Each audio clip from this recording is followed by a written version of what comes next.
I want to talk about a few things. Do you have a skiff in your home? Yes, I did. Okay, and who else was at your home? Were you alone? I was alone, yes. The whole night? Well, yes, the whole night. Well, I don't know why that's funny. I mean, did you have any in-person briefings? I don't find it funny at all.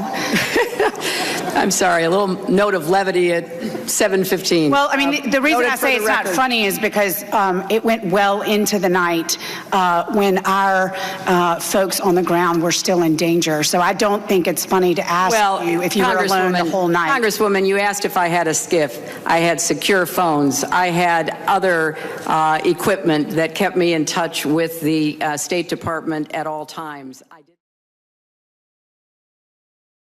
Vertigo, they can have forgetfulness. Is that video we're showing a seizure? Well, maybe it certainly could be. Watch it right here. Let's just watch it closely here. Watch the reporter back right there. You see the look, and it goes on and on and on.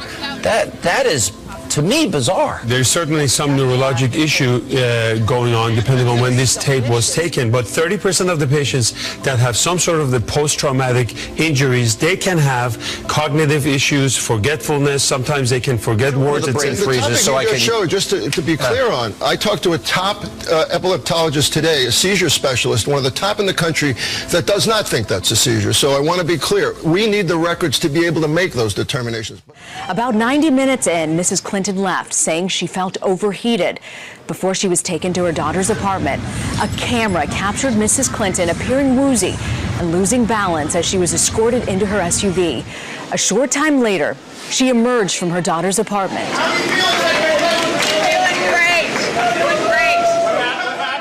When you look at that collapse, that video that was taken, you wonder if it's not more serious. No, than dehydration. She's been, well, if it is, it's a mystery to me and all of her doctors. Rarely, but on more than one occasion over the last many, many years, the same sort of things happened to her when she just got severely dehydrated.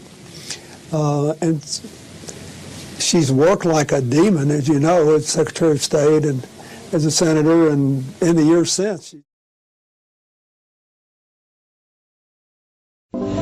It's chaotic, but law enforcement's trying to make sense out of it. They're trying to obviously not let something happen again in the next 10 minutes, the next hour.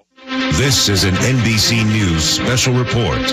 Here's Lester Holt. Good day from New York. Some concerns raised this morning about the well-being of Hillary Clinton, Democratic candidate for president, after she left the 9/11 memorial service at Ground Zero earlier than expected. Her campaign telling us that it may have been related to the heat and that she is okay. And of course, the late night comics are weighing in. You know what? Everyone, especially reporters, have a right to be angry. You know, as does everybody else who Hillary kissed and touched this weekend. Yeah, look at her, handing out pneumonia like it's a free sample at Costco. Would you like some pneumonia? Trump has refused to attack her while she's sick, and he even said that he hopes she feels better. At which point people started asking Trump if he was feeling okay. Maybe you should lie down, Mr. Trump. Her campaign telling us that it may have been related to the heat and that she is okay. But what I see in this video is someone who is unsteady and wobbly, but conscious on a hot and humid day in New York City like today. Elise Finch is here now with your exclusive CBS 2 forecast. And Elise, a lot of people are looking at today as a little bit of relief after yesterday. Yeah, for sure. It's relief from the heat and humidity. The temperatures were down, but so were the dew points. So we had cooler temperatures, lower humidity, and generally speaking, a nicer day to be outside. And here are the basic facts. She had 2 episodes of what's called deep venous thrombosis. Common problem, blood clots in the leg. She also has hypothyroidism. And she's being treated for hypothyroidism with something called Armour thyroid, which is very unconventional and something that we used to use back in the 60s. And both he and I went, that's weird. And by the way, wow, Armour thyroid sometimes has some weird side effects. Oh, well, okay. So she goes on Coumadin. That's weird. Because Coumadin really isn't even used anymore. Now we use Eliquis or Xarelto, things like this. Certainly somebody, the presidential candidate, would get one of the newer anticoagulants. Then she falls, hits her head, and as a complication of that has something called a transverse sinus thrombosis. This is an exceedingly rare clot. I've only seen one of these in my career, which is a clot in the collecting system for the cerebral spinal fluid, and it essentially guarantees that somebody has something wrong with their coagulation system. Well, she's had 2 clots, a transverse sinus thrombosis. What's wrong with her coagulation system? Has that been evaluated? And oh, by the way, Armour thyroid associated rarely with hypercoagulability. So the very medicine the doctors are using may be causing this problem, and they're using an old-fashioned medicine to treat it.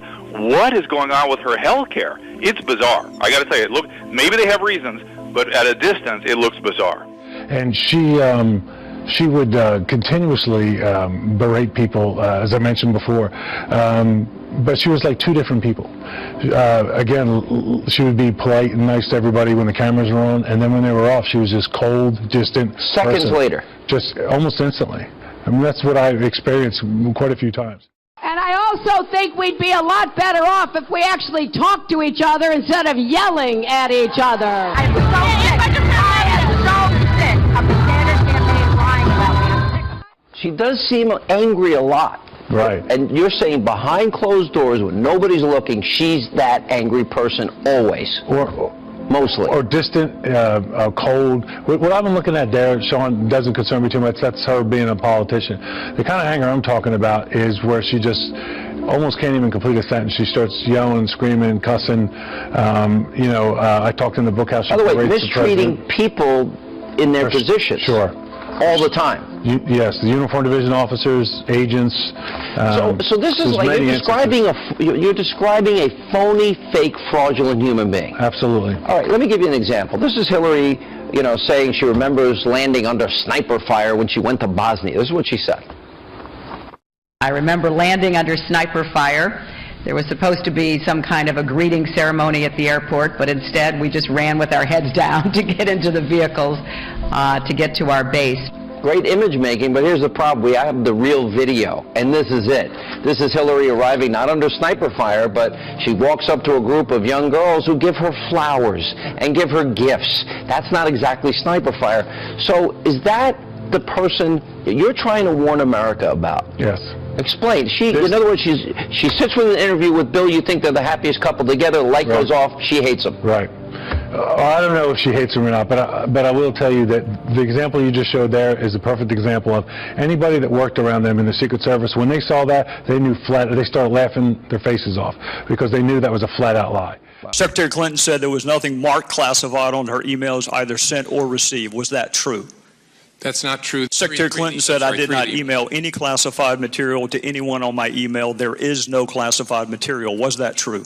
There was classified material emailed. Secretary Clinton said she used just one device. Was that true?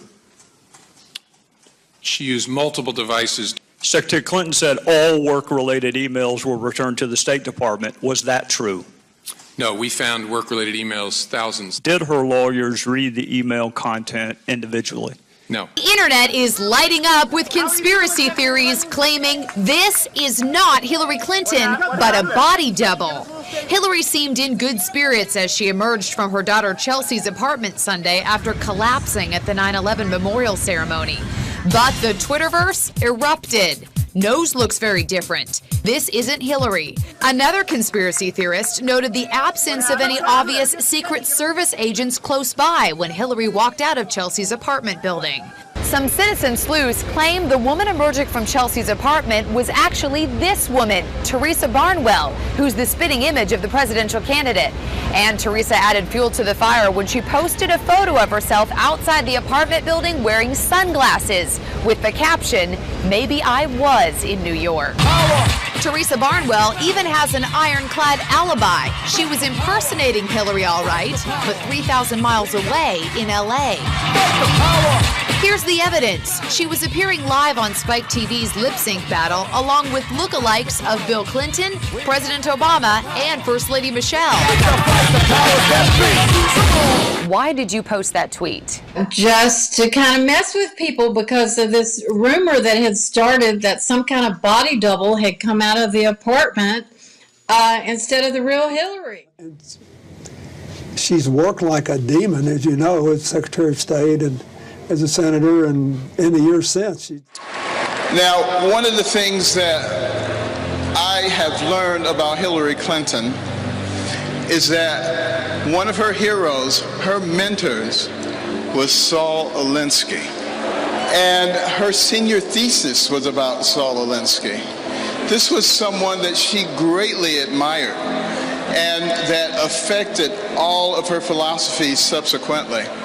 Now, interestingly enough, let me tell you something about Saul Alinsky.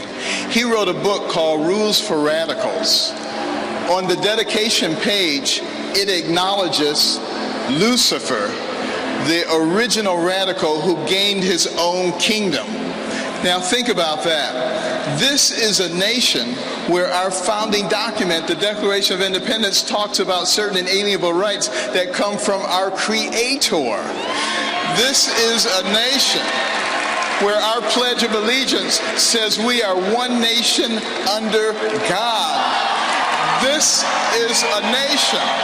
This is a nation where every coin in our pocket and every bill in our wallet says, "In God we trust."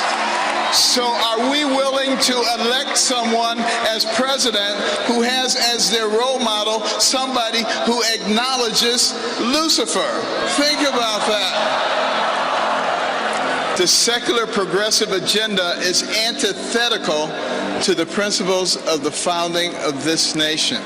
And if we continue to allow them to take God out of our lives, God will remove himself from us. We will not be blessed, and our nation will go down the tubes. And we will be responsible for that. We don't want that to happen.